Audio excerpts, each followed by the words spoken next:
नमस्कार विद्यार्थी मित्रांनो, इयत्ता 6वी गणित मधील 8वा पाठ विभाजकता हा घटकाचा अभ्यासणार आहोत. इयत्ता 5वी मध्ये तुम्ही 2, 5 आणि 10ची कसोटी अभ्यासलेला आहात. 2ची कसोटी तुम्हाला माहिती आहे की दिलेल्या संख्येचे एक स्थानी 0, 2, 4, 6, 8 यापैकी एक अंक असेल तर ती संख्या 2 ने विभाज्य असते. 2 ने विभाज्य असते म्हणजे त्या संख्येला 2 ने पूर्ण भाग जातो. त्यानंतर आपण संख्या बघा, त्याची एक स्थानी जर 0 किंवा 5 यापैकी एक अंक असेल तर ती संख्या 5 ने विभाज्य. त्यानंतर 10ची कसोटी घ्या. संख्या पाहिजे, संख्येचे एक स्थानी जर 0 असेल एकक स्थानी तर ती संख्या 10 ने विभाज्य असते. दिलेल्या संख्येच्या एकक स्थानी जर 0. 3 कसोट्या आपण इयत्ता 5वी मध्ये अभ्यासलेलो आहोत. आज आपण आणखी काही ह्या कसोट्या आपण 2, 5 आणि 10च्या कसोट्या अभ्यासलेल्या आहोत. याच्यावर आधारित एक छोटासा उपक्रम आहे. ही तर संख्या दिल्यात, ह्या संख्या वाचायच्या.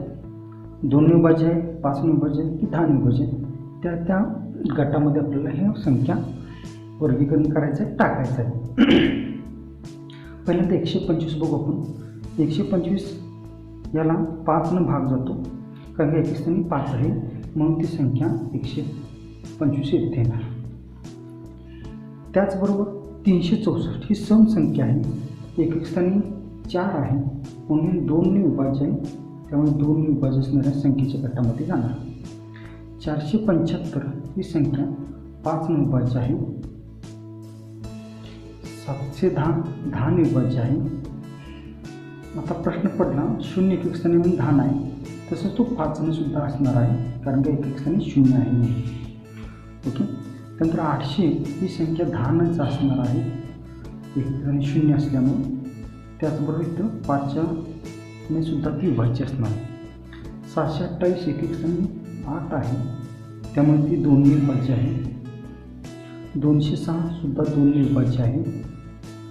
508 पुढची संख्या आहे, ती सुद्धा 2 ने विभाज्य आहे. सम संख्या एकक स्थानी 8 आहे. 7009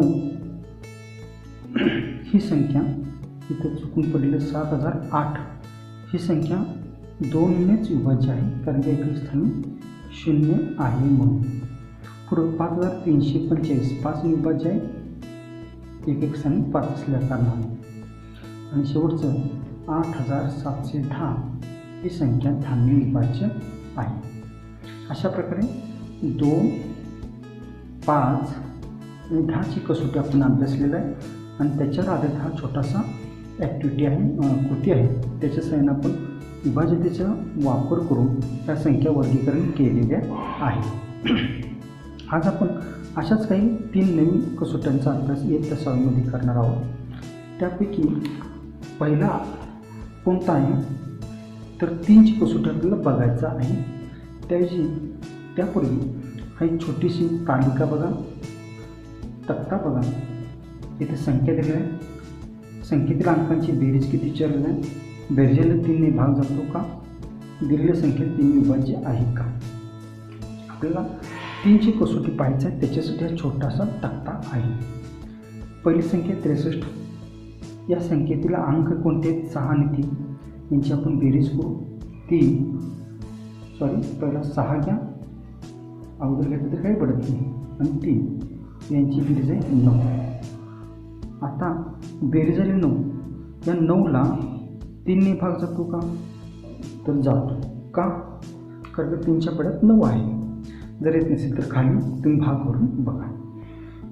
मग जर त्या बेरजेला 3 ने भाग जात असेल तर दिलेली संख्या 3 ने विभाज्य आहे.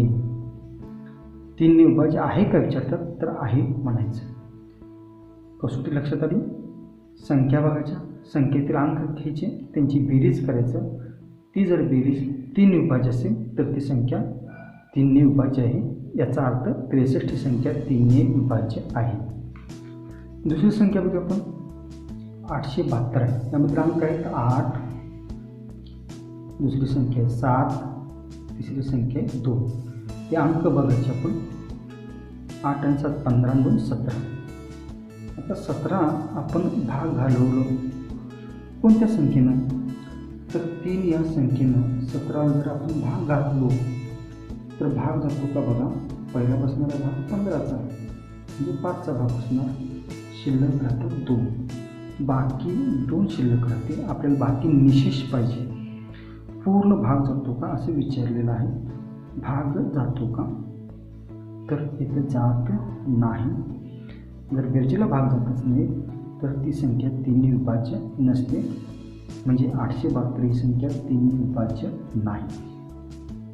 पुढची संख्या आहे 91. त्यातील अंक आहेत 1 आणि 9.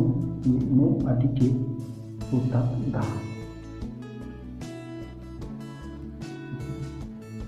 ह्या संख्यावर आपण 10 ही 3च्या पाड्यात नाही आहे म्हणजे भाग जात नाही.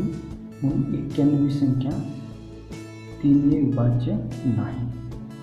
पुढची संख्या 552. त्यातील अंक आहेत 5 परत 5 परत 2. 5 अधिक 2 बरोबर 12. 12 3च्या पाड्यात आहे. भाग घालून बघण्याची गरज नाही, तुम्ही आपण सांगू शकतो. त्यामुळं 3 ने 12ला भाग जातो. म्हणून 552 ही संख्या 3 ने विभाज्य आहे. पुढची संख्या 9396. त्यातील अंक आहेत 9 अधिक 3 अधिक 9 अधिक 6. म्हणजे सर्व अंक घ्यायचे आणि त्यांची बेरीज करायची आपल्याला. डिजिट्स आपण म्हणतो त्याला. 18 18 आणि 3 21 आणि 27. 27ला भाग जातो आणि बघतो आपल्याला 3चा पाडा येतो. त्यामुळे 3च्या पाड्यात 27 आहे म्हणजे भाग जातो बेरजेला 3 ने. म्हणून 9396 ही संख्या 3 ने विभाज्य आहे. पुढची संख्या आहे 4527. यातील अंक 4 अधिक 5 अधिक 2 अधिक 7. बेरीज करू आपण. 4 आणि 5 9 गुणा 11 आणि 18. 7 12 आणि 4 16. 5 आणि 4 9 9 आणि 2 11 11 आणि 7 18. 9 9 2 18. 18 ही परत 3च्या पाड्यात आहे. त्यामुळे 3 ने 18 या बेरजेला पूर्ण भाग जातो. म्हणून 4527 ही संख्या 3 ने विभाज्य आहे. अशी कसोटी आपल्याला या ठिकाणी मिळते. बघा काय, जर कोणत्याही संख्येतील अंकांच्या बेरजेला 3 ने निशेष भाग जात असेल तर ती संख्या 3 ने विभाज्य असते. 3 ने विभाज्य असते याचा अर्थ की 3 ने त्या संख्येला पूर्ण भाग. जगा कसोटीकडे जायचं आहे ते म्हणजे 4च्या कसोटीकडे. 4ची कसोटी पाहण्याअगोदर आपल्याला एक छोटासा तक्ता या ठिकाणी दिलेला आहे. याच्यावरून आपल्याला निष्कर्ष करून कसोटी तयार करायची 4ची. तर पहिल्या कॉलममध्ये संख्या दिलेल्या, दुसऱ्या कॉलममध्ये दिलेल्या संख्येला 4 ने भागून पहा पूर्ण भाग जातो का असं विचारलेलं आहे. तिसऱ्या कॉलममध्ये दशक आणि एकवीस स्थानच्या अंकाने तयार झालेली संख्या विचारलेली आहे. तयार झालेली संख्या 4 ने विभाज्य आहे का. तर असे 4 कॉलम आहेत. पहिल्यांदा आपण बघूया 992. आता 992 आपण इथे घेऊया आणि पहिल्या कॉलमचा उत्तर प्रश्न काय आपल्याला, तर 4 ने भाग जातो का, तर जातो. मी टिक केलं. आता दशक आणि एकवीस स्थानचा, दशक स्थानचा अंक कोणता 9, एकवीस स्थानचा कोणता आहे 92. मग त्यातील संख्या कुठल्या आहे 92. परत या 92ला 4 ने भाग जातो का आपण बघूया. 4 घ्यायचं आणि 92 घ्यायचं, भाग दिलेला आहे. त्यामुळे ही जे एकक आणि दशक स्थानचा अंक तयार होऊन झालेली जी संख्या आहे 92 त्याला 4 ने विभाज्य आहे. म्हणजे 4ची कसो 4 न 992ला पूर्ण भाग जातो. 992 4 ने विभाज्य आहे.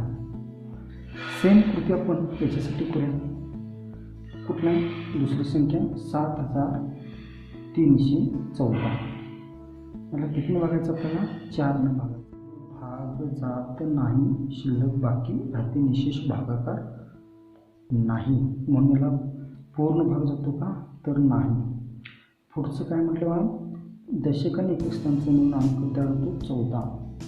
आता 14 4च्या पाड्यात नाही आहे, त्यामुळे या संख्येला 4नं भाग जाण्याचा प्रश्न येतच नाही आहे. ते आपण निरीक्षणातून सांगू शकतो. त्यामुळं 4ने विभाज्य नाही.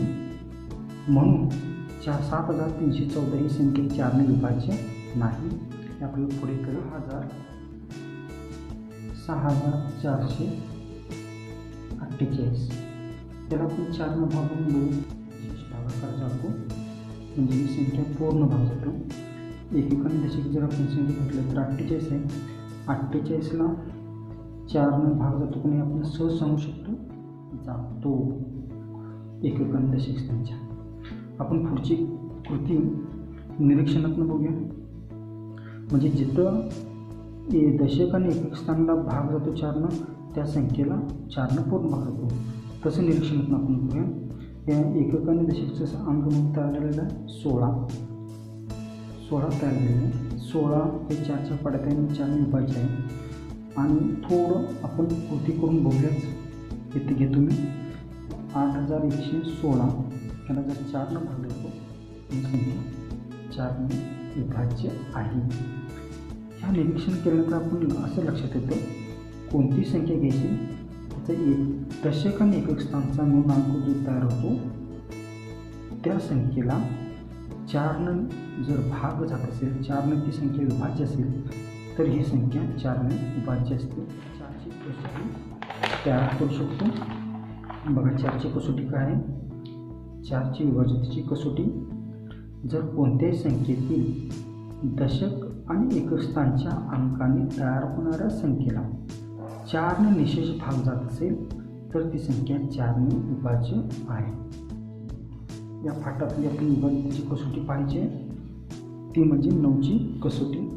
जर आपल्याला 3ची कसोटी करायची असेल तर 9ची कसोटी समजण्यास काही अवघड नाही आहे. 9ची कसोटी शिकण्यासाठी आपण एक छोटासा तक्ताचा अभ्यास करणार आहोत. यामध्ये पहिल्या पाठामध्ये संख्या आहे. सूचना बघा, दिलेल्या संख्येला 9ने भागून पूर्ण भाग जातो का, संख्येतील अंकांची बेरीज करायची आहे आपल्याला आणि बेरीज 9ने विभाज्य आहे का. पहिलाच बघा आपण दिलेला कुठले आहे 1980. 1980 याला आपल्याला 9 भागून बघायचं जो निशेष भागाचा जातो. म्हणते टिक करूया आपण 1980 9 जर आपण भागून बघितलं तर पूर्ण भाग जातो. 3च्या कसोटीसाठी अंक कुठले आहेत 1 9 8 अधिक 0 यांची बेरीज करूया आपण 10 10 18 18 आणि 0 18. 18 3च्या पाड्यात आहे, 9च्या पाड्यात आहे, त्यामुळे 9नं भाग जाणारच. या बेरीजला 9नं भाग जातो का, किंवा बेरीज 9ने विभाज्य आहे का, आहे. सेम 2999 ही संख्या घेऊ आपण आणि त्याला 9 भागून बघूया. शिल्लक घटक म्हणजे निशेष भागाकार नाही, म्हणजे पूर्ण भाग जात नाही म्हणून टिक करायची, आपण खुली मारायची. बेरीज बघूया आपण 2 9 अधिक 9 अधिक 9 9 त्रिक 27 आणि 29. 29 9च्या पाड्यात नाही आहे, त्यामुळे 9नं भाग जाणार नाही. त्या संख्येतील बेरीजला 9ने भाग जाणार नाही मग त्याला खुली मारायची. पुढची संख्या 5004 ही संख्या त्याला आपण 9नं भागून बघूया. विशेष भागाकार जातो म्हणजे ही 5004 ही संख्या 9ने पूर्ण भाग दाखवून टिक केलं. आता 5004 मधले अंक कोणते 5 0 0 अधिक 4 यांची बेरीज केली तर 9 येतो. 9च्या पदात 9 आहे म्हणजे 9 ही बेरीज 9ने विभाज्य आहे. आता पुढचं एक उदाहरण आहे 13389. त्याला 9ने भाग जातो का आपण बघूया 6 म्हणजे हा भागाकार निशेष नाही आहे, म्हणजे पूर्ण भाग जात नाही आहे म्हणून आपण खुली मारूया. याच्यातील अंक बघूया आपण 1 3 3 8 अधिक 9 बेरीज करूया आपण 3 आणि 4 4 आणि 3 7 7 आणि 8 15, 15 9 24, 24 9च्या पाड्यात 9, त्यामुळे याची बेरीज आहे 9 विभाज्य नाही. लक्षात घ्या. तर 9ची कसोटी तयार करत असताना 3 सारखंच घ्यायचं. दिलेली जी संख्या त्यातले जे अंक आहेत त्या अंकाला 9ने भाग जात असेल तर ती संख्या 9ने विभाज्य असते. 9ची कसोटी. जर कोणत्याही संख्येमधील अंकाच्या बेरजेला 9ने निशेष भाग जात असेल तर ती संख्या 9ने विभाज्य असते. म्हणजेच ती संख्या 9 त्या संख्येला 9ने जर भाग घातला तर पूर्ण भाग जातो. ही झाली 9ची कसोटी. धन्यवाद.